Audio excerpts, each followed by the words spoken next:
rain. Nature's granite factory lies many kilometers beneath the Earth's surface. Boiling molten rock called magma builds up pressure from the intense heat and rises through cracks and crevices in the Earth's crust. As it rises, it slowly cools and solidifies into granite. Most granite is buried under sedimentary rock, which makes up most of the Earth's surface.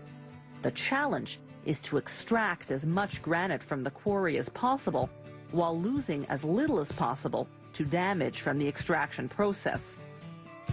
They start by outlining a section of rock wall, up to 30 meters long by 7 meters wide. They use a gas flame to burn long, narrow channels to free up the sides. Then they drill holes 7 meters deep along the back and bottom. They feed explosive cable into the holes.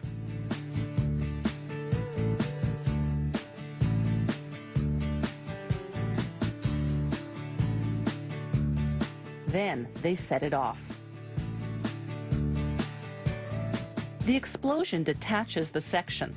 Then they use a combination of drills, steel pegs, plates, and wedges to cut it down and cut it down further until they have rough blocks measuring 3 meters long by 1.5 meters wide and deep, a size the granite factory can handle.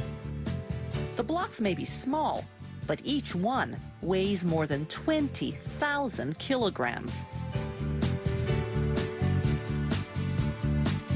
At the factory, the first cut is called slabbing. They use this type of saw to cut slabs more than 5 centimeters thick. The blade's metal segments contain synthetic diamond particles, which create the friction needed to make the cut. Water keeps the saw from overheating. It's a slow process. The saw cuts less than 2 square meters of granite per hour. They use a gang saw to cut slabs thinner than 5 centimeters, to make kitchen countertops, for example. This saw has steel blades, tense enough not to bend under the pressure of cutting, and calibrated to cut as straight as possible. The gang saw cuts at a rate of about 8 square meters per hour. It takes 3 entire days to cut through the rough block.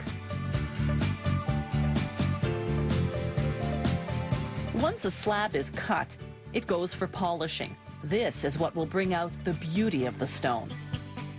The polishing line has 19 heads, each of which has 6 bricks that polish by abrasion, like sandpaper. The brick grains get progressively finer as you go down the line. The polishing line processes about a square meter of granite per minute.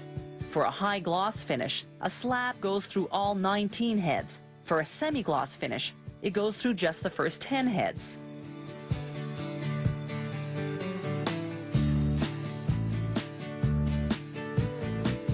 For a rough finish, slabs skip the polishing line altogether and instead go through a process called flaming. With a stream of water to keep the slab from cracking under the heat, they run a propane flame at 2,000 degrees Fahrenheit across the surface. This intense heat makes the quartz inside the granite explode, creating a rough surface. They often use this technique for non-slip flooring. After the finish, the last step is to cut the slabs to specifications.